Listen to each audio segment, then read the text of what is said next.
Baik teman-teman, kita perlu menikmati satu buah kapal, kapal raksasa penumpang, yaitu yang jelas menjadi jembatan pembangunan dunia juga. Kita bisa lihat berapa ribu ini kapal raksasa ini ya, sama sekitar 6.000 kapal 6.000 penumpang atau karena lihat krunya juga sekitar 600. Yang saya pikirkan bagaimana mengelola orang-orang yang betul-betul penumpang yang tidak punya background marine, tidak punya background kru kapal, kemudian masuk dalam sebuah kapal yang dimensinya ada dua, yaitu keselamatan kapal di laut. Ya, begitu tenggelam mati semuanya kalau tidak memakai perangkat-perangkat keselamatan berlayar.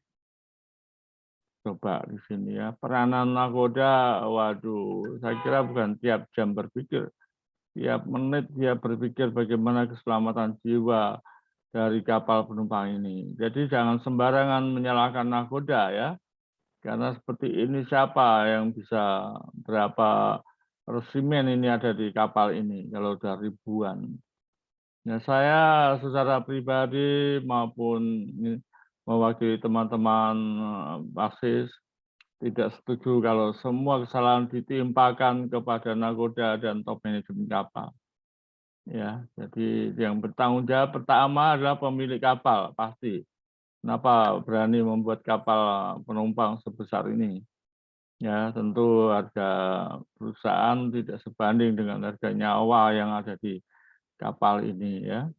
Kemudian biro klasifikasi yang menyanggupi pembuatan kapal sebesar ini dan akan mengawasi, menjamin setiap tahun kapal layak laut ini juga bertanggung jawab penuh ya sesuai dengan teks yang kami buat dalam YouTube channel ini, mengisi dalam pelajaran ketel uap dan turbin uap.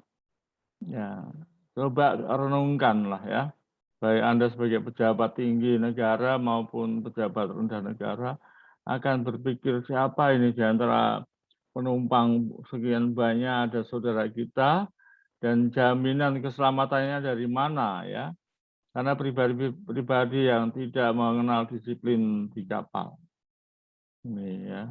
Kemudian pengusaha penyewa kapal dan yang bertanggung jawab tentang keagenan penumpang-penumpang ini ya.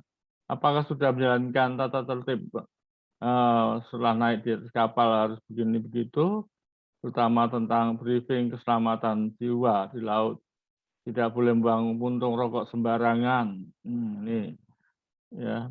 Jadi tidak boleh minum-minum mabuk-mabukan sembarangan. Boleh ada di tempatnya. Ya, kalau perlu tiap lantai ada smoking room, ada lah tiap lantai ya. Juga ada tempat recreation room ya. Ini berapa tingkat ini sampai 18 katanya. Wow ya, stabilitasnya ya. Ini juga tentu baru yang kelima adalah bandar pemilik nakoda. Jadi kalau menurut saya urutan yang naik terakhir ya nakoda atau pilotnya. Jadi pertama kali yang bertanggung jawab pemilik kapal yang mendapat keuntungan sebesar-besarnya. Yang kedua biro klasifikasi juga mendapatkan keuntungan ya, yang sebesar-besarnya dan bertanggung jawab selama tahun pertama sampai tahun ke-25 minimal. Kalau kapal ini bisa dioperasikan sampai 50 tahun ya apa boleh buat. Orang bilang why not ya. Nah, ini kisah nyata ya. Nah, setelah biro klasifikasi kita akan mengenal yang namanya Sabandar yang memberikan bagaimana apakah Sabandar mampu memeriksa kapal ini tanpa didampingi stafnya mantan orang laut, teknik maupun politik, paling enggak ya ANT2 ya periksa benar enggak kapal itu sudah melaksanakan ya. Ini tujuan utamanya adalah keselamatan pelayaran dari tempat awal sampai tempat tujuan. Bertanggung jawab EMKL maupun AKAG dan penumpang-penumpang ini mau diapain tuh ya. Enaknya aja tinggal taruh di kapal, padahal mereka nggak disiplin. tidak tertib. Gara-gara satu penumpang aja bisa semuanya menjadi korban. Ya, ada yang merokok satu karena sudah sangat crowded, sangat padat, ya, kemudian terjadi kebakaran. Tidak ada tim kebakaran yang nggak panik, ya, semua seperti melalui proses yang panik dan tidak bisa dikejar, ya. Itu sangat banyak, sangat miris kapal penumpang kebakaran dan membawa korban yang banyak. Ya, tentu nakoda dan top manajemen dan semua kru ya menerima padanya, dia niatnya untuk kerja. Tapi jangan ditimpakan kesalahannya kepada beliau. Ya, para nakoda dan top manajemen juga harus memahami. Anda harus juga membela diri dengan dasar undang-undang.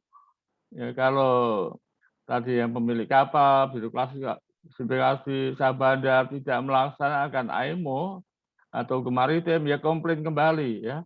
Kalau perlu empat-empatnya itu berdiri tegak menghadapi, ya, pengadilan bahwa yang terkait tentang tanggung jawab bukan hanya nakoda dan KKM Melim 1 Maksum 1 atau ke bawahnya, ya. Ini harapan kami yang muncul dari suara laut, suara teman-teman yang kami ajar, ya. Nggak tahu kalau teman-teman bagian nautika, ya, saya kira sama saja kalau menyangkut keselamatan jiwa. Tidak ada seorang pun nakoda berani mempertanggungjawabkan satu nyawa saja. Ya, di sini ada ribuan, ya, mungkin lebih dari 6.000, 1.500 saja seperti di Titanic sudah sangat sulit, apalagi ini 6.000. Jadi saya ingin memberikan wawasan, ya, mudah-mudahan bisa diterima oleh teman-teman yang berbicara tentang maritim, tentang kapal, tentang bahari. Ya, mindsetnya jangan disamakan dengan berbicara tentang kapal nelayan, kapal pencari ikan, tapi inilah kapal penumpang besar raksasa yang mengarungi dunia. Ya, kita akan bahas di tengah modul ini, modul 8. Baiklah, saya ingin menyapa teman-teman yang di seluruh dunia. Semangat pagi teman-teman semuanya, ya, seprofesi maritim, ya, di darat maupun di kapal seluruh Indonesia. Dari Sabang sampai Merauke, dari Miangas sampai Rote, nah, di Asia, Jepang, Cina, Malaysia, Singapura, Brunei, di Arab, ya, ketika Anda membawa kapal-kapal penumpang, oh ya, kami sampaikan kepada teman-teman seluruhnya yang mendengarkan suara laut ini bahwa menurut SOLAS, ya, regulasi SOLAS, penumpang selain kru ada lebih dari 12 penumpang harus mematuhi SOLAS, ya. Harus mematuhi SOLAS. Jadi berarti kapal itu harus ada life jacket, ada life raft dan sebagainya. Ya, teman-teman di Afrika, Mesir, Nigeria, Madagaskar, Amerika, di Tacoma, Texas, Panama, Amerika Latin, Kanada, ya, Australia, ya, saya tahu Anda semua ada pejuang yang sangat kami banggakan, ya. Tapi janganlah pesimis atau kecewa. Semua kalau soal nyawa memang kita serahkan kepada Yang Maha Kuasa, tapi Anda berhak berbicara, ya. Selama ini teman-teman nakoda dan DPNJ Officer kurang memahami manajemen kapal dan orang institusi yang bergerak tentang kapal, sehingga kurang berani berbicara, ya. Melalui YouTube ini mudah-mudahan ada sedikit sharing dengan Anda semua. Baiklah, saya sapa seluruhnya. Selamat pagi. Assalamualaikum warahmatullahi wabarakatuh. Salam sehat, semangat, ya, sukses buat Anda. Salam sejahtera. Mohon izin, saya perkenalkan diri sebagai Chief Engineer, sebagai Marine Specialist, Marine Surveyor, Marine Manager, juga dosen pelayaran dari tahun 2001, ya, menulis buku ajar dan seterusnya. Modul 8 di antara 10 modul yang kami turbin uap gabungan. Jadi turbin uap gabungan rupanya 2 kali, ya. Keuntungan turbin gabungan diagram tekanan dan kecepatan, karena ini teori-teori, ya saya percepat sedikit. Baik, itu semua ada di kedua buku ini ya. Buku yang mengandung ketel uap, mempelajari ketel uap, turbin uap, dan turbin gas untuk umum. Anda bisa mendapatkannya di Koperasi STIP, Hipmar, juga Koperasi BP3IP. Kalau jumlah besar bisa langsung ke penerbit. Ya, misalnya sekolah Anda membutuhkan buku-buku seperti ini, bisa langsung ke penerbit melalui saya sendiri. Nanti saya kirimkan dengan siapa yang harus dihubungi di penerbit melalui sekolah Anda. Tentu harganya lebih murah ya. Tapi soal buku ini jangan melihat murah atau mahalnya. Karena di toko, maaf kata, di toko buku internasional di Indonesia, di seluruh Indonesia, tidak jual buku maritim. Ya, sebut aja toko buku Gramedia, tidak ada, karena animonya sedikit. Jadi ketika buku itu dititipkan selama setahun, kurang dari 30% yang beli, maka buku itu akan dikembalikan ke penerbitnya kembali ya. Supaya teman-teman tahu bahwa kenapa tidak ada di Gramedia, karena ya peminatnya kurang. Ya, peminatnya kurang. Sedangkan di Gramedia setiap bulan itu muncul buku-buku baru. Jadi sudah menggudang ya, supaya tidak berlebihan, yang tidak laku ya dikembalikan ke pemiliknya lagi. Diharapkan teman-teman yang tidak ada waktu di darat ya, mungkin begitu pulang ya langsung untuk keluarga, Anda bisa membuka channel YouTube ini. Silakan jangan lupa di subscribe dulu, diberikan kode tanda like dan di share ya kepada teman-teman yang tidak ada waktu untuk jalan-jalan ke Gramedia. Experience saya ya alumni dari pensiunan dari Pertamina Shipping, sampai sekarang masih diberi penghargaan uang pensiun walaupun ya secukupnya aja. Kemudian yang paling istimewa saya mendapatkan beasiswa dari D3, S1, S2 dari perusahaan ini, perusahaan negara. Jadi tidak melalui kantong perorangan tapi dari negara. Oleh karena itu saya ingin mengabdi kepada negara. Saya sendiri anak kolong, jadi sudah tepat saya harus berbakti kepada orang tua, juga kepada negara dan bangsa. Ya.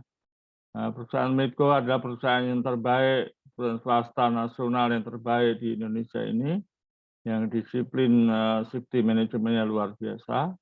Di situ saya buktikan bahwa sesungguhan bekerja telah menghasilkan di usia pensiun saya 56, kemudian masih diperpanjang sampai 5 tahun lagi di perusahaan ini dengan gaji yang cukup besar. Di PT ada juga ya, saya masih mendapat kehormatan menangani 2 offshore sebagai operation manager, juga sebagai lain-lain ya, marine terminal manager. Dosen institusi di mana saya berada juga selalu mendapatkan penghargaan sebagai baru 3 tahun mengajar ditunjuk sebagai tim ahli Dewan Penguji Keahlian Pelaut Dirjen Perhubungan Laut ya, hanya 14 orang, 7 teknik, 7 nautik. Yang termuda ya saya sendiri. Di Akademi Planet Jaya juga mendapat penghargaan dosen tetap pangkat rektor tahun 2006 sampai 2018. Ya, di Pertamina Shipping ya, tempat kerja saya sebelumnya sebagai pensiunan masih dihormati untuk mengajar, dihargai untuk mengajar ya. Di Sekolah Tinggi Pelayaran juga kami mendapatkan satu kesempatan untuk ya memberikan pengajaran bagaimana cara membuat buku ajar maksudnya ya, modul-modul. Di Akpeni Semarang saya juga mendapat kehormatan 10 tahun jadi sekjen alumni, dan semuanya hanya satu yang perlu kami share kepada teman-teman adalah kesungguhan di mana kita bekerja. Sehingga rekor muri pun ini kami dapat penghargaan dari seorang Letnan Jenderal sebagai Ketua Umum kami. Ya, nah saya sebut aja Bapak Suyono Sutikno, ya mantan Pangdam 4 Semarang, Jawa Tengah, dan mantan Ketua Umum Perkumpulan Filatul Indonesia, juga yang dua lagi dari kedua direktur BP3IB sebagai dosen penulis buku ajar terbanyak. Ya, ini tidak untuk kesombongan, tapi hanya satu untuk memotivasi teman-teman supaya sungguh-sungguh dalam pekerjaan yang Anda hadapi, sehingga bisa membuahkan kontribusi yang terbaik bagi negara dan bangsa kita ini, terutama untuk mengurangi atau menghilangkan kecelakaan-kecelakaan yang terjadi di atas kapal. Ya, tidak ada unsur bisnis di modul ini. Ini lambang-lambang yang menggetarkan hati Pak Ishak. Ya, jadi lambang di mana saya sekolah di tempat ini, D3 mendapatkan beasiswa, di STP juga mendapatkan beasiswa, di BP3IB S2-nya juga mendapatkan beasiswa. Semua modalnya dari kesungguhan, ya. Baik, kita akan urutan yang keempat, itu tentang penyewa kapal.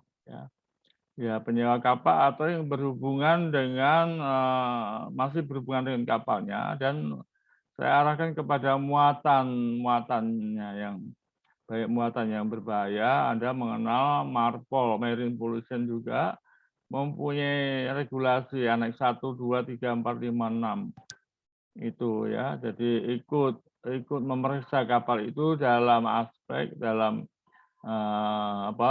bukan soal mesinnya, bukan soal kapal, tapi soal muatan yang berkaitan dengan muatan. Ini penyewa kapal perlu tahu, jadi tidak taruh barang muatan terus tinggal pergi.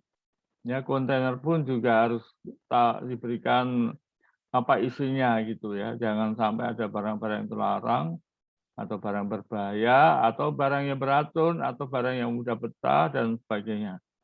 Ya, ini tentu yang berkaitan kebenaran, ya, kejujuran, dan harus ada di antara kita, ya, karena tidak hanya sendirian. Yang tadi sudah saya sebutkan, tanggung jawab pertama pemilik kapal, ya penyewa kapal harus dekat menyampaikan, sewa kapal untuk apa? Untuk muat minyak, ya jangan sampai buang minyak sembarangan di laut. Buat kapal, ya, menyewa kapal, nyewa kapal untuk apa, ya? Untuk muatan besi nikel yang sudah menenggelamkan saudara kita 25 orang di Laut Utara sana, di Ternate Utara atau di mana, ya. Itu ada yang korbannya.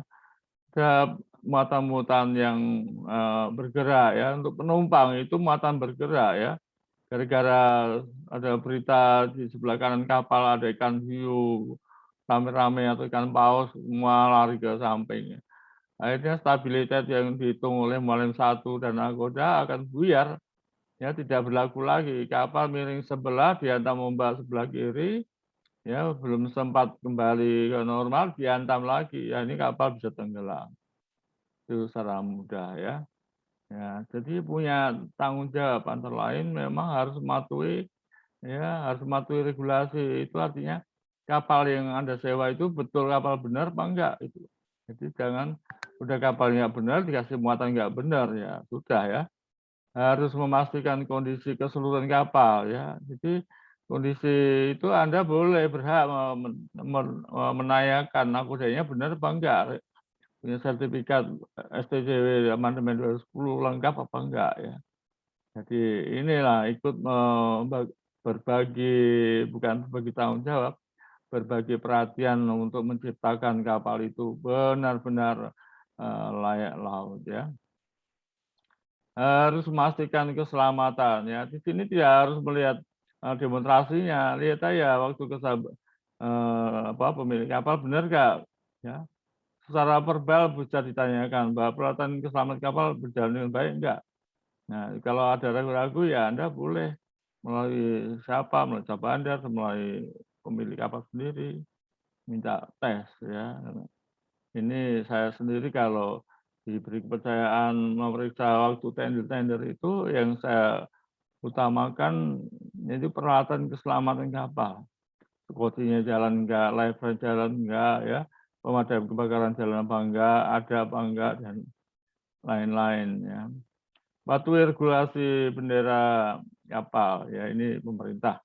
Pastikan persyaratan kelas-kelas ya, kelasnya apa nih? Kelas internasional apa nasional?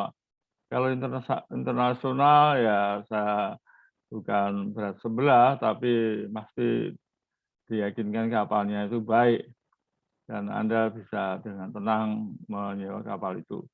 Tapi kalau kapal yang di nasional itu masih ada oknum-oknum yang tidak sungguh-sungguh. Saya harapkan oknum-oknum yang tidak sungguh-sungguh di biro klasifikasi nasional supaya berubah. Ya kalau nggak senang lebih baik ya gantikan oleh anggota yang lain ya, karena di Indonesia itu negara bahari. Cukup banyak teman-teman yang masih nganggur di pinggir kantor gitu ya. Patuhi semua prosedur-prosedur keselamatan. Nih, jadi saya galakkan melalui ini tentang keselamatan ya.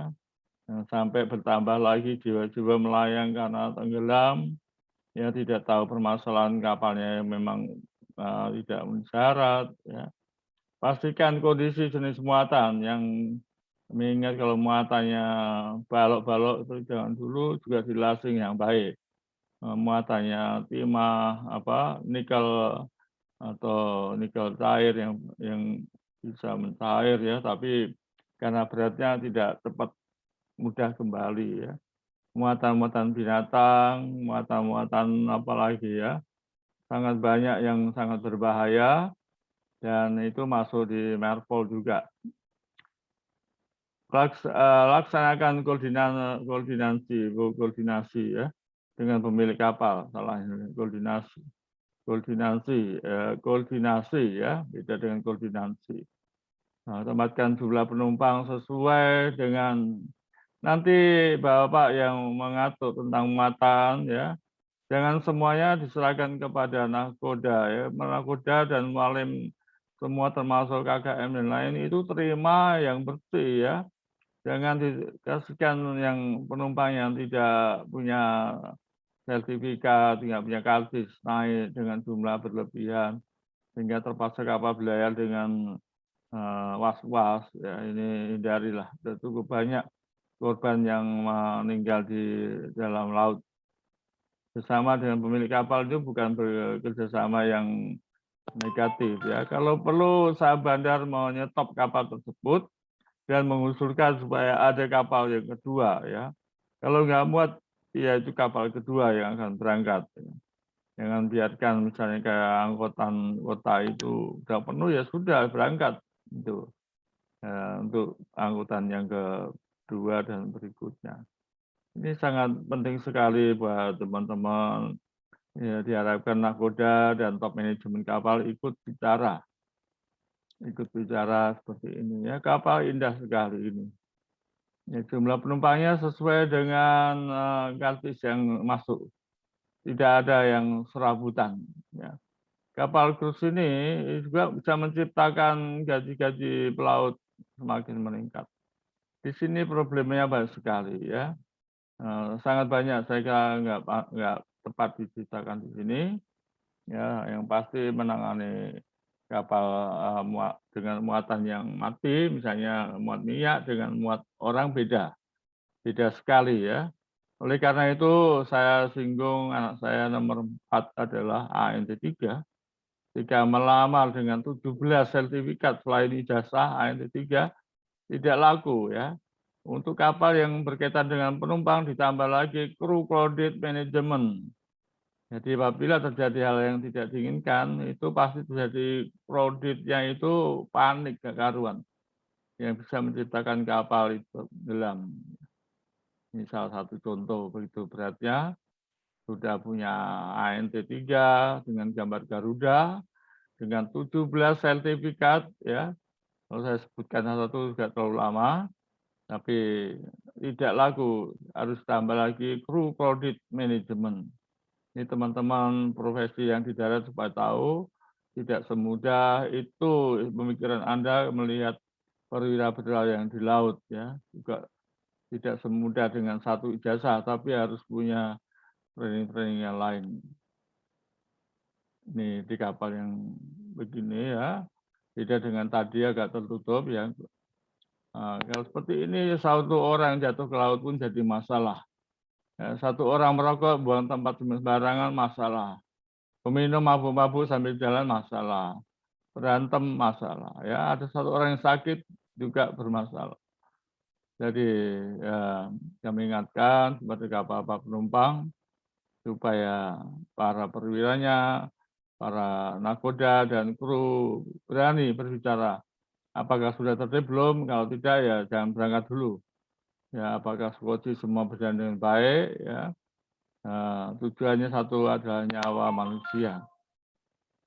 Jangan menambah korban-korban setelah Tampu Mas 2 itu jangan terulang lagi ya. Nah, pertolongan tidak ada. Dari darat itu nunggu dan nunggu ya. Paling enggak pertolongan pertama adalah dari pihak kapal itu sendiri. Nah, tidak tahu tempatnya terjadi musibah, sehingga diharapkan teman-teman semuanya lebih hati-hati. Ya. Jakarta CNN Indonesia, kapal pesiar terbesar yang pernah diproduksi dunia mencapai tonggak konstruksi besar pada bulan ini ya, Wonder of the Seas. Kapal pesiar tadi yang dioperasikan operator pelayaran Royal Caribbean telah menyentuh air untuk pertama kalinya pada 7 September 20 ya. Tahun yang lalu dengan mengapung dari dermaga kering jalan kapal Saint Pierce di Atlantik di Saint-Nazaire, Prancis, tempatnya diproduksi, ini buatan Prancis ya. Royal kapal tadi setinggi 14 dek, 18 dek atau 18 tingkat ya. Yang terbaru dalam seri Cassis Class dipindahkan ke dermaga basah di mana pekerjaan penyesalan akan berlanjut hingga tahun depan ya. Tahun depan mungkin tahun ini karena ini diberitakan enggak. Pada artikel CNN Indonesia, siap-siap naik kapal pesiar terbesar di dunia, CNN Indonesia, pada tahun 2022 selengkapnya ini. Nah, yang kami boleh memberikan saran satu saja ya, perhatikan keselamatan penumpang, keselamatan peralatan di kapal itu. Keselamatan sudah dilatih, dicoba training atau drill atau exercise, supaya dilaksanakan dengan prosedural ya. Setiap minggu harus dilatih. Membeli bisa, merawatnya waduh ya. Apalagi mengoperasikan juga bisa, merawat kapal itu nggak semudah. Ini kapal besar atau kecil 25 tahun. Jadi mindset kita, kapal baru ber-5 tahun ya dia harus dipertahankan sampai 20 tahun mendatang dengan baik. Ya. Kapal yang umur 20 tahun juga masih dipertahankan supaya pada saat 25 tahun dia masih bisa beroperasi dengan baik. Iya, ya turbin gabungan ya. Turbin gabungan kita lihat ini turbin gabungan dengan diagram yang sangat unik ya. Jadi ada diagram turbin asimetris simetris. Ini bisa dipelajari pada tempat yang kesempatan berikutnya. Rumus-rumusnya, analisa perhitungan ini tetap ya harus dibuatkan untuk kawan-kawan yang sudah ANT 3, 2 itu mulai menganalisa, dan ANT 1, ATT 1 adalah untuk meneliti atau penelitian ya. Saya cukupkan sampai di sini ya, supaya diulangi tadi soal-soal tersebut untuk refreshing dan rangkumannya turbin gabungan merupakan pengembangan turbin uap Joule dan Curtis yang dapat menghasilkan tenaga yang sangat besar apabila dibandingkan dengan turbin uap lainnya. Tapi keistimewaan turbin gabungan juga adalah memiliki kemampuan yang saling melengkapi dengan saling mengoptimalkan tenaga uap sebaik-baiknya. Jadi melalui tingkat tekanan uap dan tingkat kecepatan uap. Mari kita dengerin kata apa ini ya. Konfusius, filsuf guru dan guru. Ya, asalnya dari mana nih? Dari Cina ya. Apa katanya? Saya mendengar dan saya lupa. Saya melihat dan saya ingat. Tapi kalau saya lakukan pasti ya saya paham. Nah, ini motonya orang di kapal ya, baik nautik maupun teknik, khususnya orang mesin ya. Jangan hanya mulut, jangan hanya teori, jangan hanya berkata-kata, lakukanlah ya supaya paham betul. Jadi tingkat KKM sampai tingkat oiler boleh kerjasama dengan satu kunci. Bedanya adalah tanggung jawabnya masing-masing. Itulah harapan kami supaya kapal tetap sehat walafiat. Oh, masih ada turbin Parson meruntuh ya. Ini juga mengenai turbin-turbin, saya boleh berpikir ya. Masalahnya memang harus dipikirkan untuk menghindari kita sombong atau terkebur. Nah, ini modul ke-8 sudah kami lalui. Kita akan masuk modul ke-9 ya, tanggung jawabnya orang kapal. Ini kita akan melihat. Silakan tekan tombol subscribe dan tanda like. Bila ingin berbagi pengalaman kepada teman-teman kita atau memberikan edukasi, silakan di-share ya. Terima kasih atas subscribe Anda. Terima kasih atas like dan share Anda. Tentu juga memberi semangat Pak Ishak yang terus terang pada saat ini masih menyandang status pasca stroke, masih memakai tongkat untuk membantu jalan ya. Mengajar pun pakai Zoom. Minggu depan kita akan melakukan bedah buku yang ke-9. Salam sehat, semangat, sukses selalu untuk Anda. Wassalamualaikum warahmatullahi wabarakatuh. Terima kasih. Sampai berjumpa lagi.